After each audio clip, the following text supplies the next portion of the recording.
Assalamualaikum warahmatullahi wabarakatuh. Perkenalkan, nama saya Azhara Okvinta Pratiwi. Saya mahasiswa Universitas Yarsi Prodi Akuntansi Angkatan 2019. Kali ini saya akan membahas tentang uji asumsi klasik, data primer, uji normalitas. Uji SPSS untuk data primer itu ada statistik deskriptif, terus ada uji kualitas data. Nah, uji kualitas data ini ada dua, uji validitas dan uji reliabilitas. Terus ada uji asumsi klasik, uji regresi linear berganda, ada uji hipotesis, uji hipotesis juga ada dua, uji T dan uji F. Terus uji koefisien determinasi.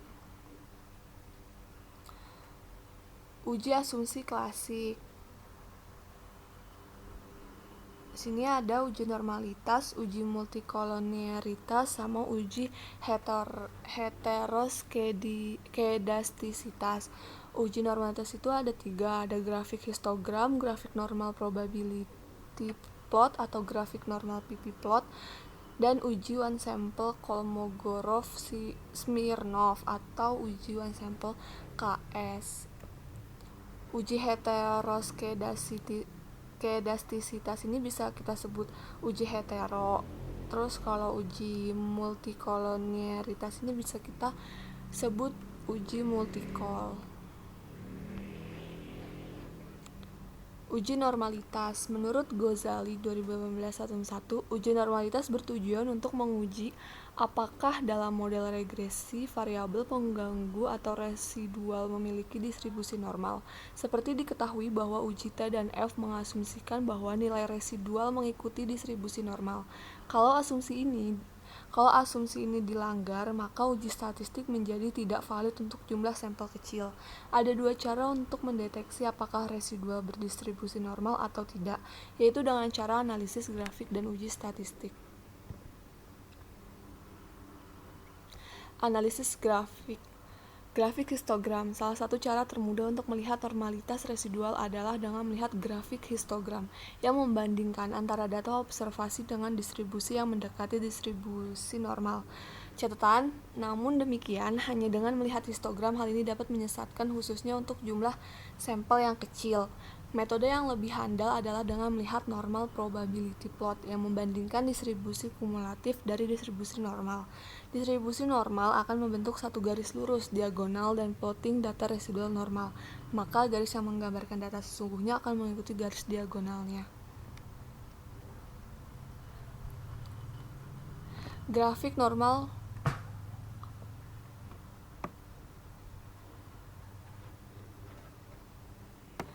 normal probability plot atau grafik normal PP plot. Metode yang lebih handal adalah dengan melihat grafik normal probability plot atau grafik normal PP plot yang membandingkan distribusi kumulatif dari distribusi normal. Distribusi normal akan membentuk satu garis lurus diagonal dan plotting data residual akan dibandingkan dengan garis diagonal. Jika distribusi data residual normal, maka garis yang menggambarkan data sesungguhnya akan mengikuti garis diagonalnya.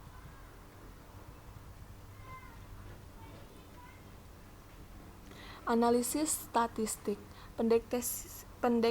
Pendeteksian normalitas secara statistik adalah dengan menggunakan uji one sample Kolmogorov-Smirnov atau uji one sample KS.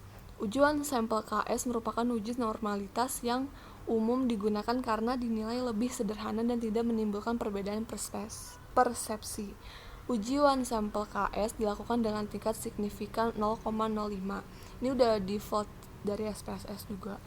Pengujian. Untuk lebih sederhana, pengujian ini dapat dilakukan dengan melihat profitabilitas dari Kolmogorov-Smirnov Z statistik. Seek to tell. Jika nilai seek to tell kurang dari 0,05, maka nilai residual dalam suatu regresi tidak terdistribusi normal. Jika nilai seek to tell lebih dari 0,05, maka nilai residual dalam regresi terdistribusi normal. Kita lanjut ke SPSS-nya.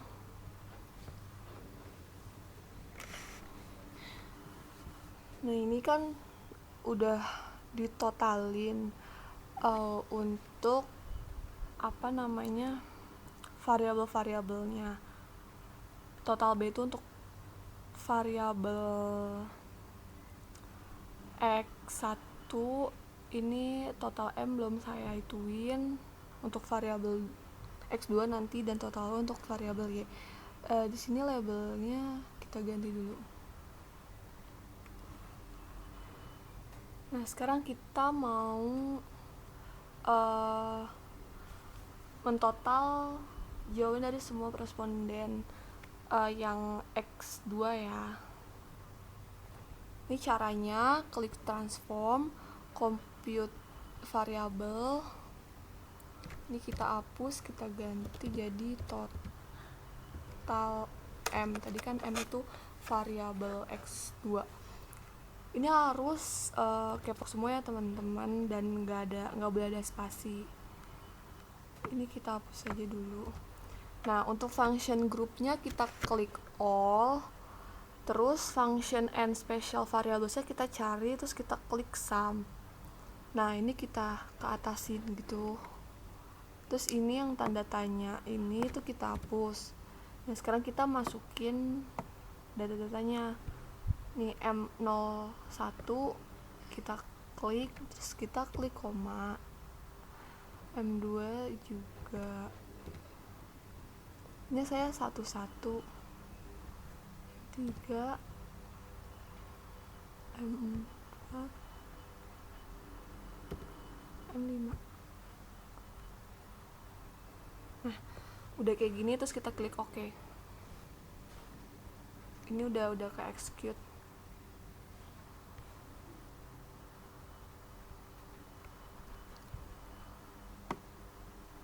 Kita cek total M. Nah, ini udah ada totalnya teman-teman. Terus kita pindahin aja ke sebelah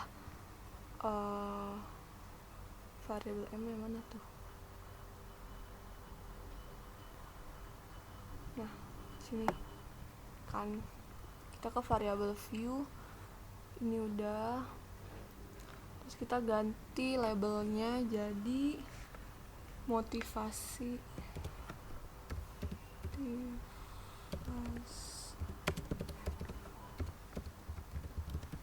berprestasi. Terus jangan lupa measure-nya kita ganti jadi scale.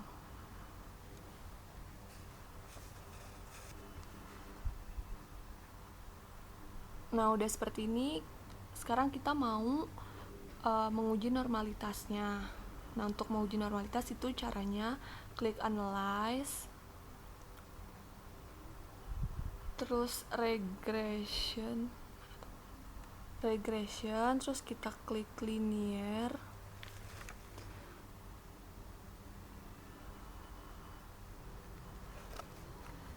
Nah, untuk dependent kita masukin data prestasi praktikum itu, kita masukin. Terus untuk independent kita masukin kemandirian belajar sama motivasi berprestasi. Nah, ini kita ke plots, kita klik histogram sama normal probability plotnya, continue, kita klik save. Nah, di residual ini kita klik unstandardized ya. Udah, continue, terus oke.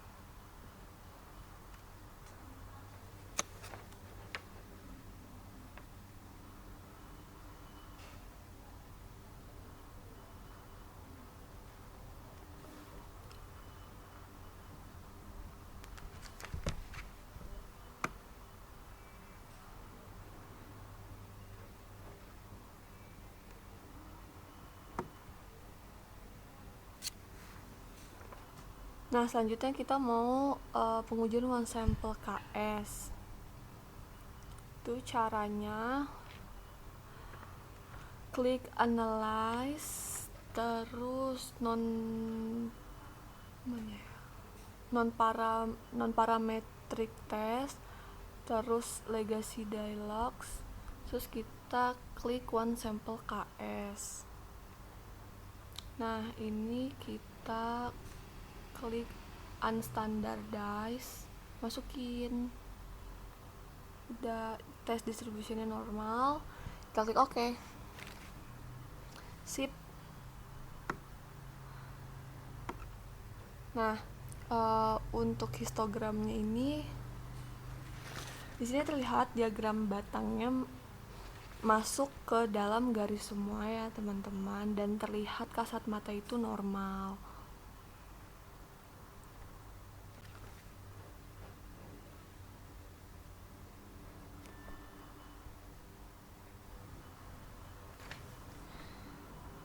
Nah, di sini tuh bisa kita lihat jenis-jenis grafik histogram.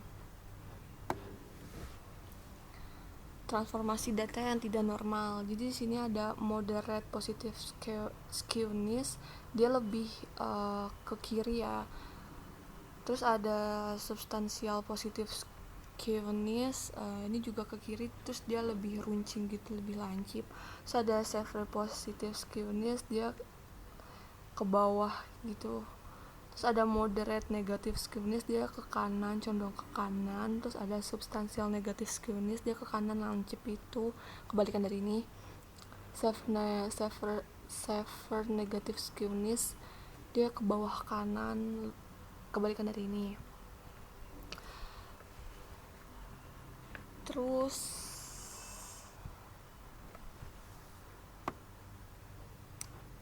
nah ini untuk PP plotnya. Nah, PP plot ini dinyatakan normal karena dijelaskan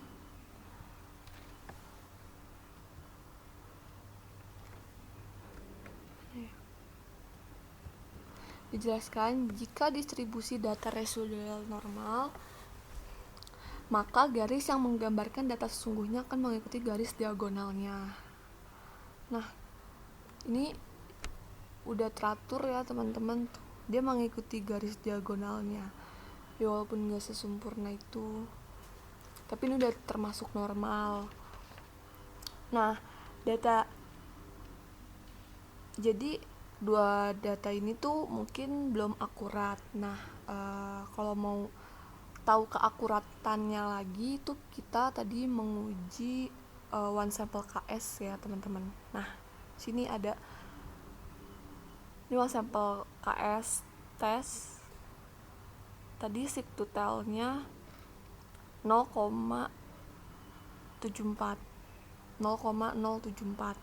Nah, kita baca sini.